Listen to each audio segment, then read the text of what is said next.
So I thought maybe we should start with something more kind of tangible. In a sense, you told me that you have some very vivid memories about this particular space or stage. What happened to you here? And what was it, why are you so attached also to this particular situation? Yeah, first of all, also thank you that you can be in this space. I really appreciate it, and I have the wish to open it a bit more, because I especially like this space because it is also a space which opens to the outside world, and also I have been performing here several times, different projects, and also, among others, like site-specific improvisation. This is Martin Schütz, and for me, who is a live musician, and for me it was the first need somehow often is to have the space as naked as possible, like no curtains, no stage design, no decor, and also opening like the walls actually, like so opening, letting in also the world or light from outside. And another thing, Joanna mentioned it, I don't know, I didn't prepare like a talk, like in this sense. I think it's more about sharing different experiences. I was performing here this solo Joanna mentioned, which is called Unsichtbarst, which is an impossible title because it means actually invisiblest. So most invisible. More invisible than invisible.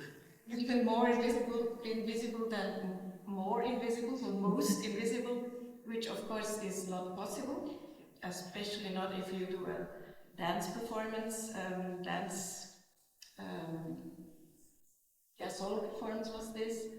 And the premiere was in 1998 in Hamburger Bahnhof in Berlin, so in a museum space. And the main part of the concept, of the spatial concept, was that the audience was on four sides, so on all sides, and the performance was on a square of 5 meters from aluminium. There was a lot about the mirroring, like the floor was mirroring. I had a mirror as well, and so it was also about the image of oneself. How do I see myself?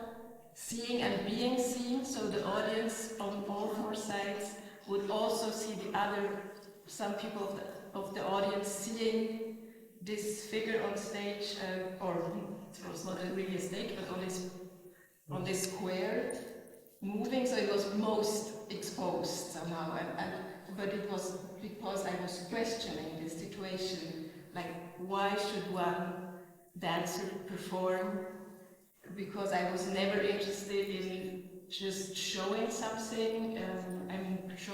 I think you mentioned it also when you talked about Yvonne, that it was not about doing something special, like in the sense of a Kunststück or showing what you can do, but more it was always about questioning form, and can form is it possible to lose form, like to almost decompose in front of all these viewers.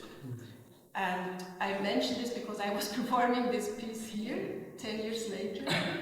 I was performing it like through 10 years, like regularly touring. I was then lucky also to be touring the Goethe Institute. It was still created in Berlin. And I was performing it here in 2008. And I had an accident in this piece, like in this space, like over there somewhere.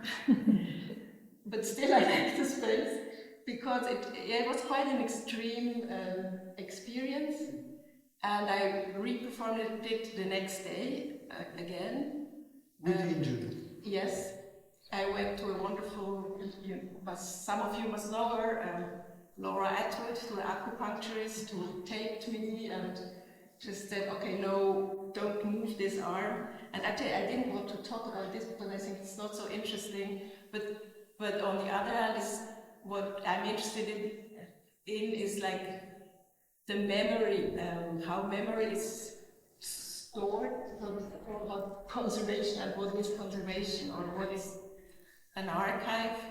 The memory, of course, is stored in my body, but it's also stored somewhere in this place.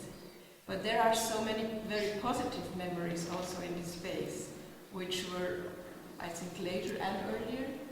So that this is not singular event. No, but it was just happening here. And it was also in this solo Joanna just mentioned, which then another 10 years later, so 20 years after the first performance, the first premiere in Berlin, I was and for me it was a recreating it. It was not just like, it was a remembering and a recollecting, remembering in this real sense of the word, like replacing my members, like my members. Yeah, the Körperteile. Body parts. Yeah. Reassembling them. Reassembling them, because this was after the accident, so this was then really a challenge, but it was so interesting because I was not interested in just doing as I did it 20 years earlier and 20 years younger, of course. But to look what is now, and I gave myself really the freedom to be different. Yeah, to figure out, and I was rather going back to my questions, to where it started from and where I'm now. And it was interesting that then I came more and more back to the original, because I thought if not I would do another piece. But it was really interesting to review and revisit and recollect, to actually recreate the new version somehow, even if it was close to the so-called original.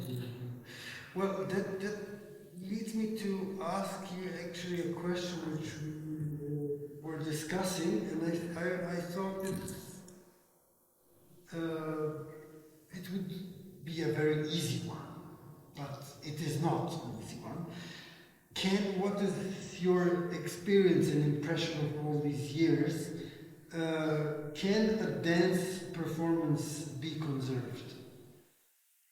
Yeah, I mean, that's a big question, and I think that's no wonder that it was like 4 years or ongoing research, and it was funded by the Schweizerische Materiality. So it is a question, and I guess it remains a question. If I would have to give an answer, I doubt that it can be conserved. Or it would be like another question, what do you mean with conservation? And what is conserved?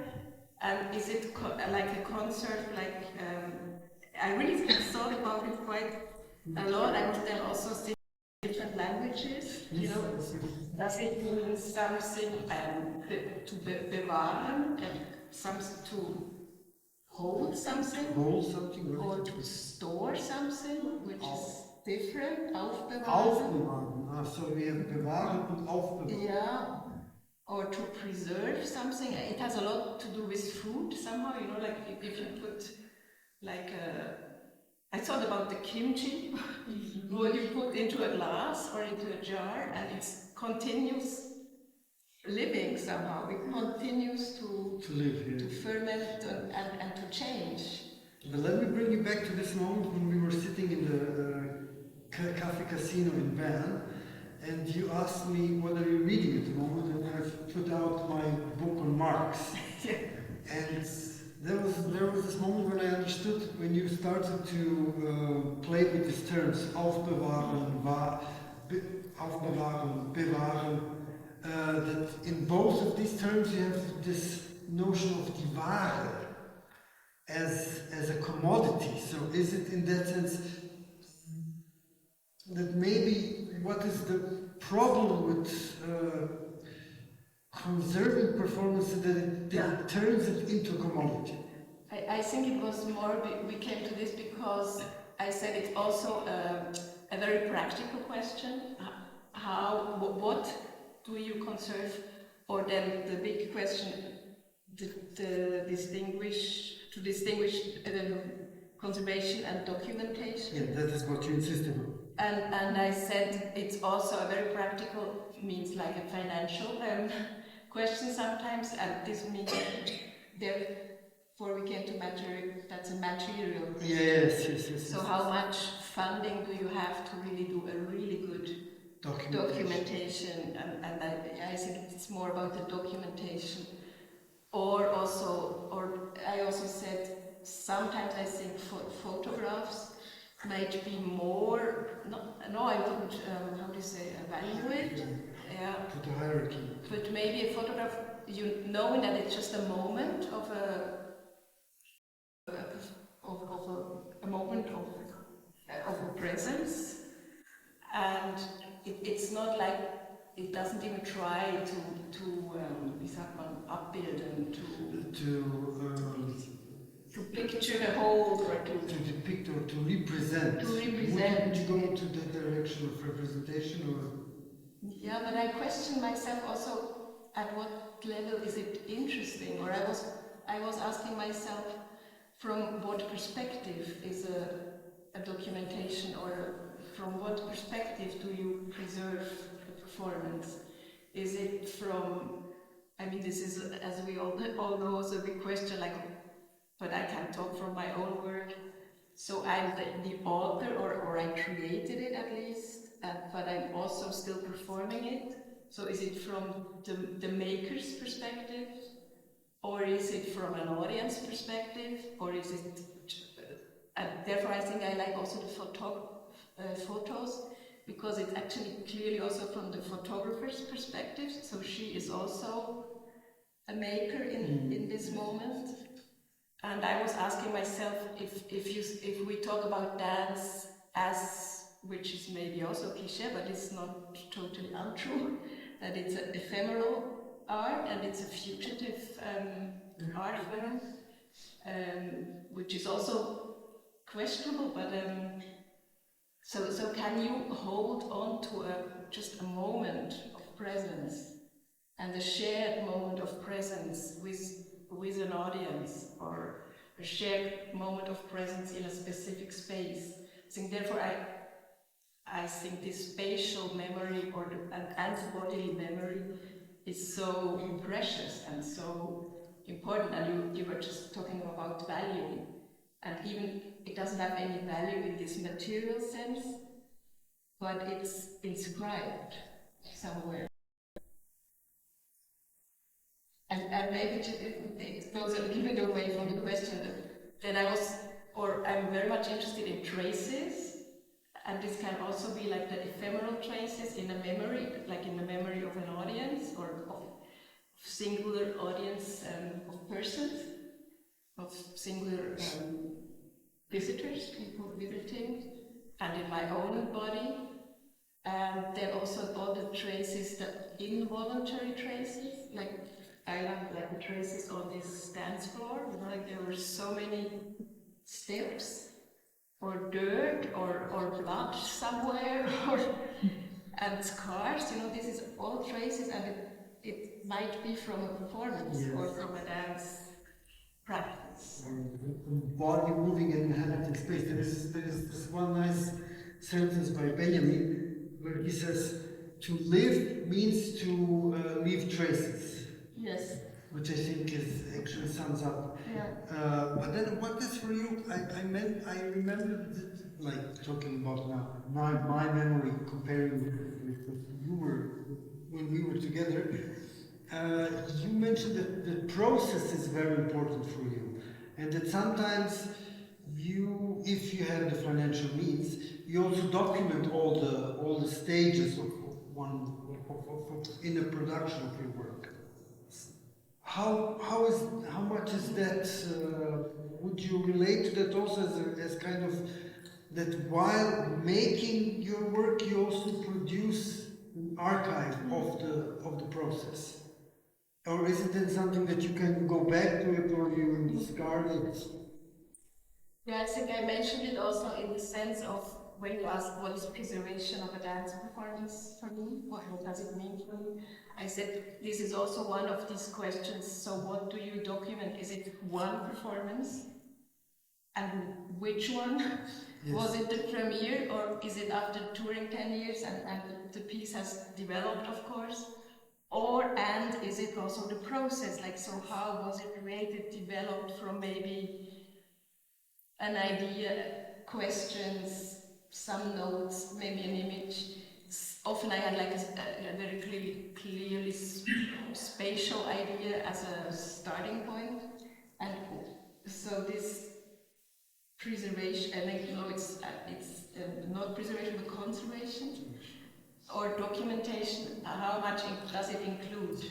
And would this is more as a question also, would a good documentation include also the making of the process, which also sometimes is something very intimate. Maybe you don't want to share it with everybody, or it's interesting because looking at it years later, like in the moment I would create it, I actually rather would, how do you say, protect it somehow. Actually also to allow it to grow. So to gären, to grow and from within. Yeah, to spread. To sprout. To sprout, yeah. And maybe then years later I would think, it's actually interesting. It looks very boring in the beginning. It always looked very boring because I was just trying out things and it has no dynamics. And then I felt like almost embarrassed watching it. But then in the same time, or on the other hand, I thought it's interesting because so many elements were already there. But somehow it was more like a thinking body trying out something and absolutely not about showing something. Or I didn't think, and when I was saying documenting, it was for myself. It was my working tools. And often also when I film or videotape performances, it's for my own self-critic, like to give my own feedback and to continue it developing. It's actually, and then we're again with this question of resources, like funding. It was not so much about creating like a perfect Wiedergabe, like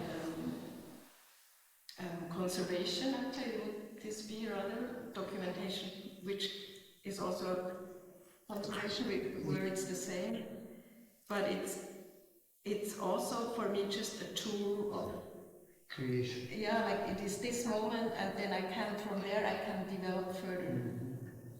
And I mean, just to take up this idea of how important are partituren or scores for your work. Like, we have a scrapbook where you write things and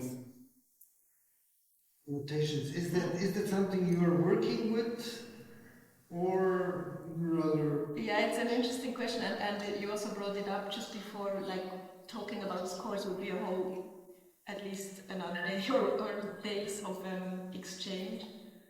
And I don't have like a method.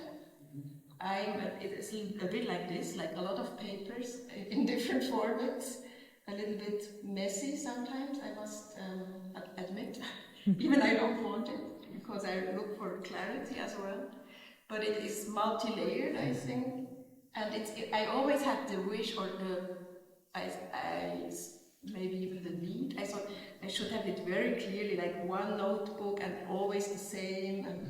But each project I still had, there are always different formats. Some were really clear notebooks.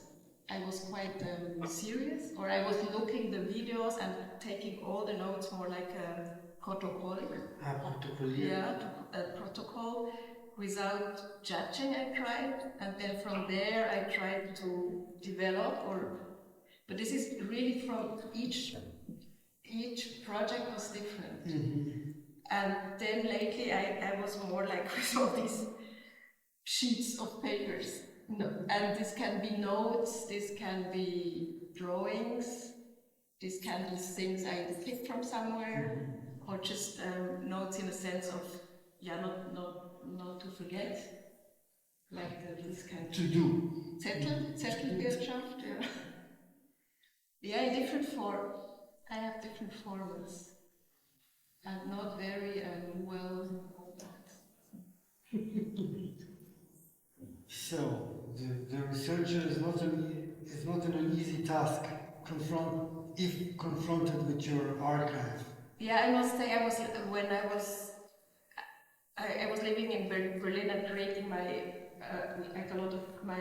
all my early works in Berlin, and then when I had 2014, I had a residency, a stipendium. Scholarship in New York, and I was subletting my flat in Berlin, and this was a motivation to kind of, and I was very happy to give my archive to SAPA. Now SAPA was then Tanzhaus in Zurich, and so this had to be revisited and kind of organized. Of course, I could not just give this stuff like this. But I had a great assistant from one of the professorships from the FU in Berlin, Freie Universität, and she was helping me at my place to kind of sort these things, and of course it was a lot. We talked a bit about this, the decisions, what do you keep and what has to go, because that's also again a material question, because you cannot store everything. And this is sometimes quite tough, and also for the researchers. Then when they say, "Oh no, why did you throw it away?" But I cannot keep everything. And this was then till 2014. This went to a very professional archive, which is now here in Zurich and in Lausanne. Like so, the audio-visual archive, which is in Zurich, and the other, the more paper stuff is more in Lausanne, and now would come the next period, and this is still like stored in an unprofessional way, buried somehow.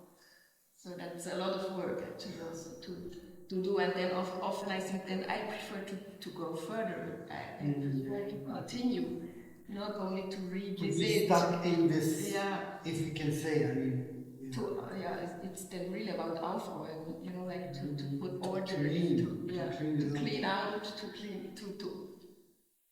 give an order, which is also great, to find a system somehow to work. Yeah.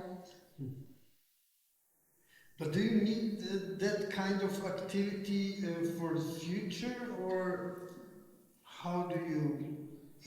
Like, what I want to ask you is, do you consider that, because I had this, when we were talking, I had this idea or speculation, what would happen if you would go back to the archive and create a work out of the archive?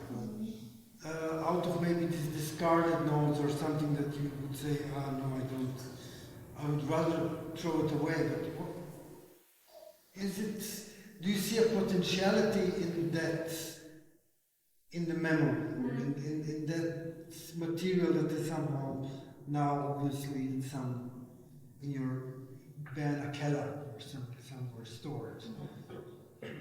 Yeah, it's an interesting question, because I would not be so interested in just recollecting the things. What I rather find interesting, or might find interesting, is to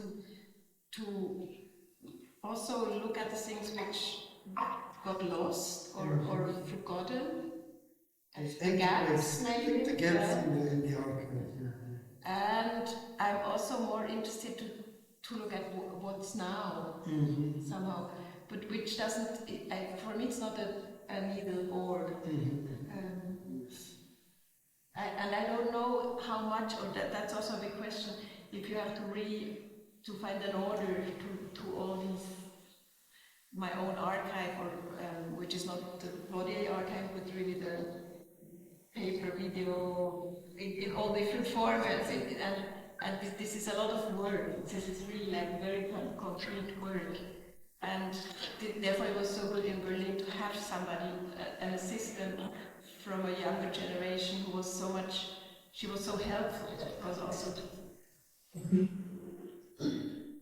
to make these decisions, and from her perspective, because she was not so much concerned. She was very interested in, but it was not her own. She was not attached to it. Or in a different way. Yeah.